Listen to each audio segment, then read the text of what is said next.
Hi అండి, అందరికీ happy new year అండి. హ్యాపీ న్యూ ఇయర్ ఎప్పుడైంది ఏంటి ఇప్పుడు పెడుతున్నాం అనుకుంటున్నారా? లేట్ అయిపోయిందండి నా వీడియో. మన ఫుల్ యూనిఫామ్లో ఉంటాం కదండి, అందుకే కేక్ కటింగ్ అయితే వీడియో అయితే రాలేదు.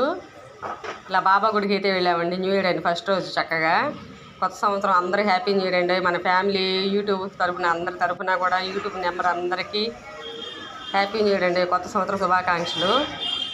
మీరు ఎక్కడెక్కడికి ఏ గుడికి వెళ్ళి ఉంటారు మీరు? ఇదిగోండి, ఇది దక్షిణామూర్తి అండి. సాయిబాబా గుళ్ళోనే ఉంటారు, అన్ని గుళ్ళు ఉంటాయి ఇట్లాగే చిన్న చిన్న గుళ్ళుగా. దక్షిణామూర్తి అండి, ఇది చిన్న గుడి.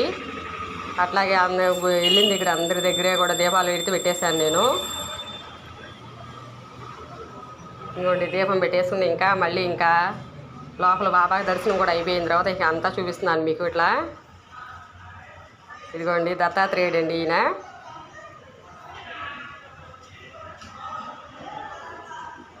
ఇదిగోండి, ప్రతి సాయిబాబా గుళ్ళు ఇలాగే ఉంటారా అండి? ఇక్కడ మాకే ఇలా ఉన్నారో తెలియదు.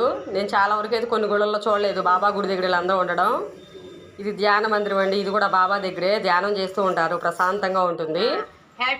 ఇది వచ్చి నందదీపం అండి, సాయిబాబా వెలిగించాడు ఈ దీపం అని ఎప్పుడు వెలుగుతూనే ఉంటుందండి ఈ దీపం. నందదీపం అంటారండి ఇక్కడ. ఇంకోండి దుని చుట్టూ ఇంకా తిరిగేసి లాస్ట్ అయిపోయి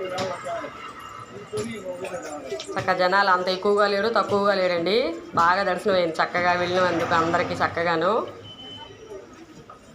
మన పాపాలని హరించే దుని కదండి, చాలా ప్రశాంతంగా ఉంటుంది బాబా గుడి అంటే. చిన్నపిల్లలు ఆడుకోవడానికి కూడా చక్క ఆట వస్తువులు అవి కూడా ఉంటాయండి ఎప్పుడు కూడా, ఎవరు వెళ్ళినా కూడా చిన్నపిల్లలు. ఇంత వీడియో నచ్చిందో ఒక లైక్ కొట్టండి. ఇదిగోండి.